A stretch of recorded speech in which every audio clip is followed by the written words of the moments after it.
Hello class के math institute में आप सबका स्वागत है। और बताइए आप सब कैसे हैं। आई होप आप सब अच्छे ही होंगे, अपने आप को अच्छे से प्रिपेयर कर रहे होंगे और अपनी तैयारी और अच्छे से कर रहे होंगे, क्योंकि खुद को बेहतर बनाने के लिए, अपने लक्ष्य को पाने के लिए हमें प्रैक्टिस करते रहना चाहिए। अगर हम उसके प्रति तत्पर नहीं रहेंगे, जो चीज़ें हमने पढ़ा है या समझा है उससे अगर हम प्रैक्टिस नहीं करेंगे तो वो चीज़ें हमें भूल जाती हैं। तो जो भी टॉपिक आप आज तक पढ़ चुके हैं या अभी भी पढ़ रहे हैं उससे रिलेटेड आपको प्रैक्टिस करते रहना चाहिए, ताकि आपको ये पता चल जाए कि जो चीज़ें आपने पढ़ा है उसका कितना % आपको तैयार है या अभी और कितना आपको तैयार करना बाकी है। तो जो आज के हमारे प्रैक्टिस का पहला क्वेश्चन है वो है क्रोध होता है। क्रोध जो है वो क्या होता है?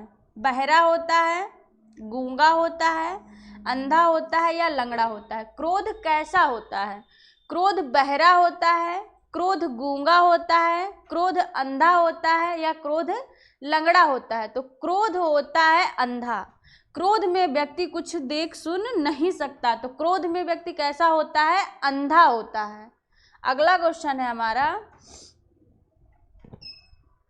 सच्चा सुख बाहर से नहीं मिलता तो कहाँ से मिलता है? जो सच्चा सुख है वो बाहर से नहीं मिलता तो फिर वो हमें कहाँ से मिलता है? नीचे से, किनारे से, बाजू से या अंदर से? सच्चा सुख बाहर से नहीं मिलता तो कहाँ से मिलता है? नीचे से, किनारे से, बाजू से या फिर अंदर से? अंदर से। जो खुशी हमें अंदर से मिलती है वो कहीं से नहीं मिलती, तो सच्चा सुख बाहर से नहीं अंदर से मिलता है। अगला क्वेश्चन है हमारा, जिसकी तुलना ना हो सके। जिसकी तुलना ना हो सके उसे हम क्या कहते हैं? जिसकी तुलना हम ना कर सके उसे क्या कहेंगे? वह बहुमूल्य है, अमूल्य है या अतुलनीय है या फिर तुलनीय है? जिसकी तुलना ना हो सके उसे हम क्या कहते हैं? बहुमूल्य है, अमूल्य है या अतुलनीय है या फिर तुलनीय है? तो जिसकी तुलना ना कर सके उसे हम कहते हैं अतुलनीय। जिसकी तुलना न कर सके वो कहलाता है अतुलनीय। अगला क्वेश्चन है हमारा, जब श्रमिक को उसका उचित मिलेगा तभी समाज में सुख शांति स्थापित हो सकेगी। श्रमिक को क्या मिलना चाहिए? संपत्ति, धर्म, नीति या अधिकार? जब श्रमिक को उसका उचित संपत्ति मिलेगा तभी समाज में सुख शांति स्थापित हो सकेगी, या फिर जब श्रमिक को उसका उचित धर्म मिलेगा तभी समाज में सुख शांति स्थापित हो सकेगी, या फिर जब श्रमिक को उसका उचित नीति मिलेगा तभी समाज में सुख शांति स्थापित हो सकेगी, या फिर जब श्रमिक को उसका उचित अधिकार मिलेगा तभी समाज में सुख शांति स्थापित हो सकेगी। तो श्रमिक को उसका क्या मिलना चाहिए? संपत्ति मिलना चाहिए, धर्म मिलना चाहिए या नीति मिलना चाहिए या फिर अधिकार? हमारा आंसर है अधिकार। जब श्रमिक को उसका उचित अधिकार मिलेगा तभी समाज में सुख शांति स्थापित हो सकेगी। अगला क्वेश्चन है हमारा, कृषक का समानार्थी है। कृषक शब्द का समानार्थी क्या होगा? मोची, किसान, मजदूर या बढ़ई? कृषक का समानार्थी होता है, क्या होता है? मोची, किसान, मजदूर या बढ़ई? कृषक का समानार्थी होता है किसान। कृषक का समानार्थी होता है किसान। अगला क्वेश्चन है हमारा, चंद्रमा। चंद्रमा का पर्याय होगा। चंद्रमा का समानार्थी क्या है? विधु है, अंशु है, प्रभा है या मयूख है? चंद्रमा का पर्याय होगा, क्या होगा? विधु, अंशु, प्रभा या मयूख? चंद्रमा का पर्याय होता है, क्या होता है? विधु होता है, अंशु होता है, प्रभा होता है या फिर मयूख होता है? चंद्रमा का पर्याय है विधु। चंद्रमा का समानार्थी होता है विधु। अगला क्वेश्चन है हमारा, कामना का पर्यायवाची है। कामना शब्द का पर्यायवाची क्या होता है? इच्छा, आक्रोश, गरूर या प्रयोजन? कामना का पर्यायवाची है क्या है? इच्छा है, आक्रोश है, गरूर है या प्रयोजन है? तो कामना का पर्यायवाची होता है इच्छा। कामना का होता है इच्छा। अगला क्वेश्चन है हमारा सार्थक। सार्थक शब्द का विपरीतार्थी क्या होगा? सार्थक का विलोम क्या होगा? निष्प्रयोग, निरर्थक, निर्मूल या निरुद्देश्य? सार्थक का विपरीत क्या होगा? निष्प्रयोग होगा, निरर्थक होगा, निर्मूल होगा या निरुद्देश्य होगा? तो सार्थक का विपरीत होता है निरर्थक। सार्थक का जिसका अर्थ हो, निरर्थक जिसका कोई अर्थ ना हो। अगला क्वेश्चन है हमारा अनुकूल। अनुकूल का विलोम होगा। अनुकूल का विलोम क्या होगा? प्रतिकूल, सुकूल, दुकुल या चंचल? अनुकूल का विलोम होगा। अनुकूल का विलोम क्या होगा? प्रतिकूल होगा, सुकुल होगा, दुकुल होगा या फिर चंचल होगा? अनुकूल का विलोम होगा प्रतिकूल। अनुकूल का होता है प्रतिकूल। अनुकूल का विलोम होगा प्रतिकूल। अगला क्वेश्चन है हमारा मूक का विलोम होगा। मूक का विलोम क्या होगा? मुखर, वाचाल, उत्तर या प्रखर? मूक का विलोम क्या होगा? मूक का मतलब होता है बधिर, तो बधिर का विलोम क्या होगा? मुखर, वाचाल, उत्तर या प्रखर? तो मूक का विलोम हमारा हो जाएगा वाचाल। जो काफ़ी बोलता हो, जो बहुत ज़्यादा बोलता हो, उसे हम कहते हैं वाचाल। अगला क्वेश्चन है हमारा शुद्ध वाक्यों का चयन कीजिए। जो यहाँ 4 वाक्य दिए गए हैं, इनमें से कौन सा वाक्य शुद्ध है? मैं दिल्ली पर सरिता विहार पर रहता हूँ। मैं दिल्ली पर सरिता विहार पर रहता हूँ। मैं दिल्ली के सरिता विहार पर रहता हूँ या मैं दिल्ली में सरिता विहार में रहता हूँ। मैं दिल्ली में सरिता विहार पर रहता हूँ। तो हमारा शुद्ध वाक्य कौन सा होगा?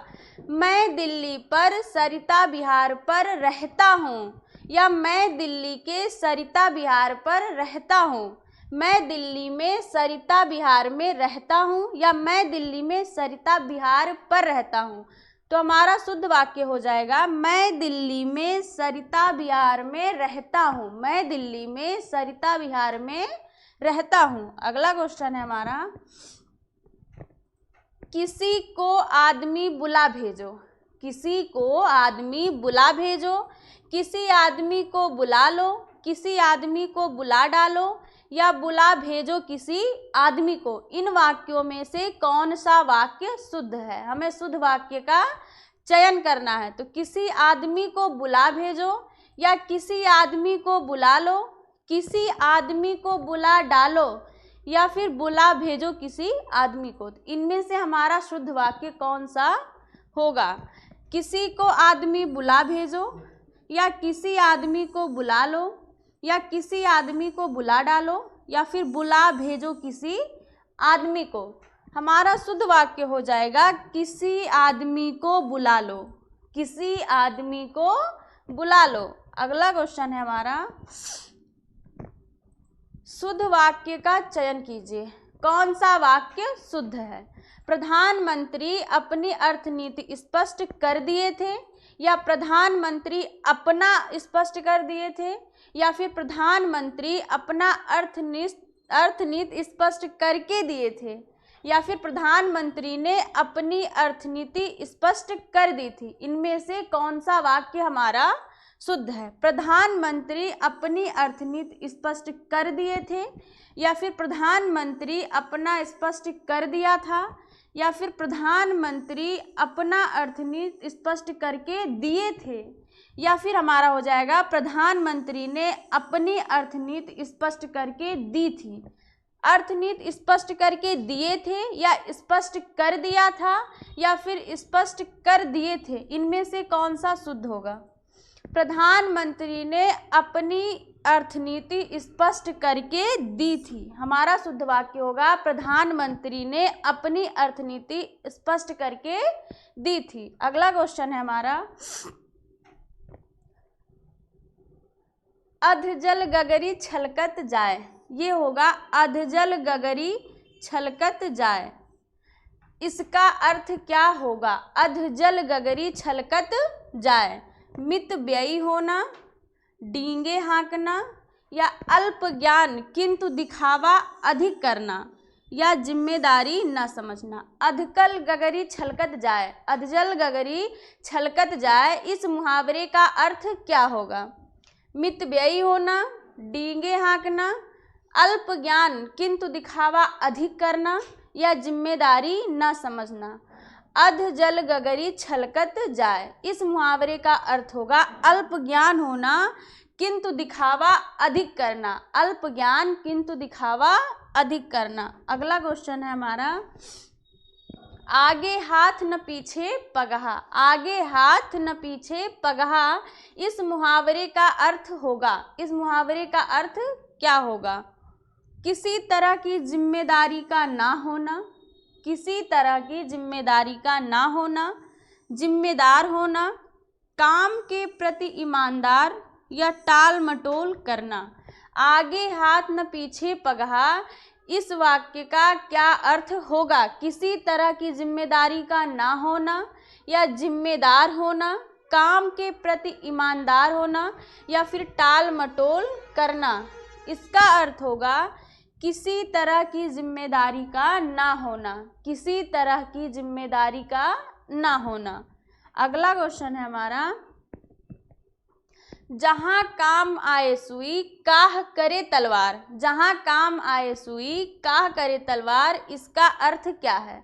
जहाँ सुई का काम हो वहाँ तलवार क्या काम करेगी? इसका क्या अर्थ होगा? छोटी छोटी बातों का ध्यान रखना, तुलना करना, छोटी वस्तु को बड़ी वस्तु से तुच्छ नहीं समझना चाहिए, या सुख प्रदान करना। इसका अर्थ क्या होगा? छोटी छोटी बातों का ध्यान रखना, या फिर तुलना करना, छोटी वस्तु को बड़ी वस्तु से तुच्छ नहीं समझना चाहिए, या फिर सुख प्रदान करना। जहाँ काम आए सुई काह करे तलवार, इसका अर्थ होगा छोटी वस्तु को बड़ी वस्तु से तुच्छ नहीं समझना चाहिए, छोटी वस्तु को बड़ी वस्तु से तुच्छ नहीं समझना चाहिए। अगला क्वेश्चन है हमारा, जिसका वर्णन न किया जा सके। जिसका वर्णन न किया जा सके उसे हम क्या कहेंगे? जिसका हम वर्णन न कर सकें। अवर्णनीय, वर्णनीय, वर्तनीय, या दर्शनीय। जिसका वर्णन न किया जा सके उसे हम क्या कहते हैं? अवर्णनीय, वर्णनीय, या वर्तनीय, या फिर दर्शनीय। जिसका वर्णन न किया जा सके उसे हम कहते हैं अवर्णनीय। जिसका वर्णन न किया जा सके उसे कहेंगे अवर्णनीय। अगला क्वेश्चन है हमारा, जिस पर विश्वास किया जा सके। जिस पर विश्वास किया जा सके उसे क्या कहते हैं? जिस पर विश्वास किया जा सके उसे हम क्या कहेंगे? विश्वसनीय, ईमानदार, सदाचारी, या अविश्वसनीय। जिस पर विश्वास किया जा सके उसे हम क्या कहते हैं? विश्वसनीय कहेंगे, ईमानदार कहेंगे, सदाचारी कहेंगे, या फिर अविश्वसनीय कहेंगे। जिस पर विश्वास किया जा सके उसे हम कहते हैं विश्वसनीय। जिस पर विश्वास किया जा सके उसे कहेंगे विश्वसनीय। अगला क्वेश्चन है हमारा, मोक्ष की इच्छा रखने वाला। मोक्ष की इच्छा रखने वाला उसे हम क्या कहेंगे? मोक्ष की इच्छा रखने वाला। तितिर्षु, बुमुक्षु, सिसृच्छ, मुमुक्षु। मोक्ष की इच्छा रखने वाला क्या कहलाएगा? तितिर्षु, बुमुक्षु, सिसृच्छा, या मुमुक्षु। तो जो मोक्ष की इच्छा रखने वाला कहलाता है मुमुक्षु। मोक्ष की इच्छा रखने वाला मुमुक्षु कहलाता है। अगला क्वेश्चन है हमारा,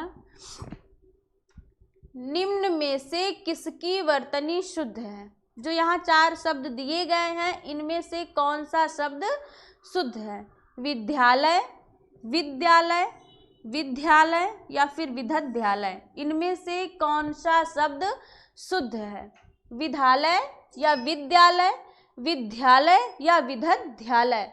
तो शुद्ध वर्तनी का शब्द है विद्यालय। कौन सा है? विद्यालय। अगला क्वेश्चन है हमारा,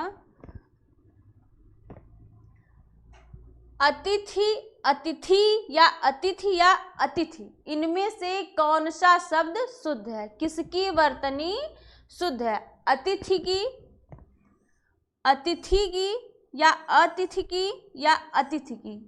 तो किसकी वर्तनी शुद्ध है? इन शब्दों में किस शब्द की वर्तनी शुद्ध है? तो हमारा आंसर है अतिथि, अतिथि। अगला क्वेश्चन है हमारा,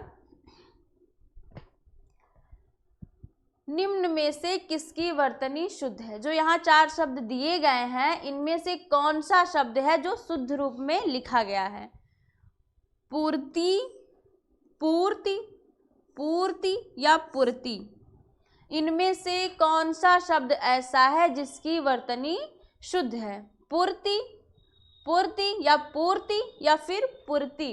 तो शुद्ध वर्तनी वाला शब्द है पूर्ति, पूर्ति। शुद्ध वर्तनी का शब्द है पूर्ति। तो जो क्वेश्चन एग्जाम में कई बार पूछे गए हैं, जो आप लोगों के लिए काफ़ी इंपॉर्टेंट है, मैंने उन्हीं क्वेश्चनों को आपसे करवाया है। तो आज के लिए बस इतना ही। हम मिलते हैं नेक्स्ट प्रैक्टिस में। आज के लिए आप सभी को धन्यवाद।